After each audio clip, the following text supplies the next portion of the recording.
আসসালামু আলাইকুম। আশা করছি আপনারা সকলে ভালো আছেন। তো আজকের নতুন একটি ভিডিওতে আপনাদের সকলকে স্বাগতম জানাচ্ছি। আমি নাহিদ হাসান।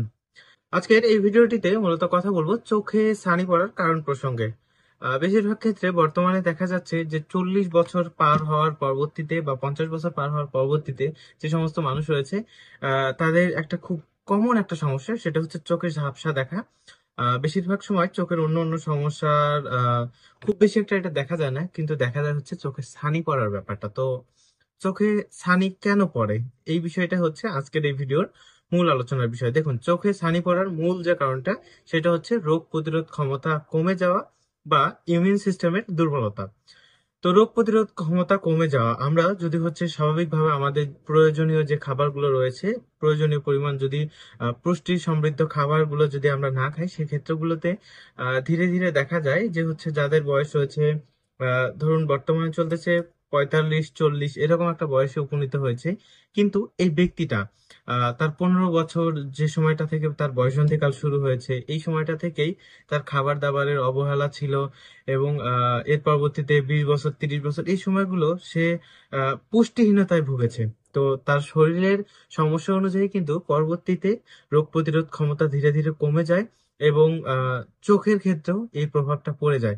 আরেকটা ব্যাপার হচ্ছে, যারা বিভিন্ন ধুলাবালি সম্মিলিত স্থানের মধ্যে কাজ করে থাকে, তাদের চোখের মধ্যে সচরাচর ময়লা জমে, বা ময়লা জমার যে প্রকারের সমস্যাগুলো রয়েছে, এটা দেখা যায়। তো সেই ক্ষেত্রগুলোতে হচ্ছে চোখের মধ্যে যদি ধুলা পড়ে, ময়লা জমে, এই রোগীদের ক্ষেত্রে চোখে ছানি পড়ার সম্ভাবনা থাকে।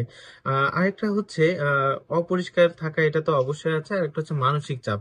যদি কোনো কারণে মানসিক চাপ থাকে, অনেক সময় রোগী মনে করে যে আমার চোখে ছানি পড়েছে, সেই ক্ষেত্রগুলোতে এমন হতে পারে। আবার চোখের যদি কর্নিয়া, এইটাতেও যদি কোনো প্রকারের সমস্যা হয়ে থাকে, বা চোখের মধ্যে কোনো প্রকারের আঘাত পেয়ে থাকে, সেই ক্ষেত্রগুলোতেও রোগীর হচ্ছে চোখের ঝাপসা দেখার সমস্যাগুলো দেখা যায়। তো যদি চোখের ছানি পড়ার সমস্যাগুলো দেখা যায়, এই ক্ষেত্রগুলোতে আপনারা হোমিওপ্যাথিক চিকিৎসা নিতে পারেন। আসলে হোমিওপ্যাথিক চিকিৎসা নেওয়ার উপযুক্ত ক্ষেত্র কোনটা? দেখুন, ছানি পড়ার যতদিনেরই সমস্যা হোক না কেন, হোমিওপ্যাথিক ওষুধ দ্বারা আরোগ্য যে হবে না তা কিন্তু নয়।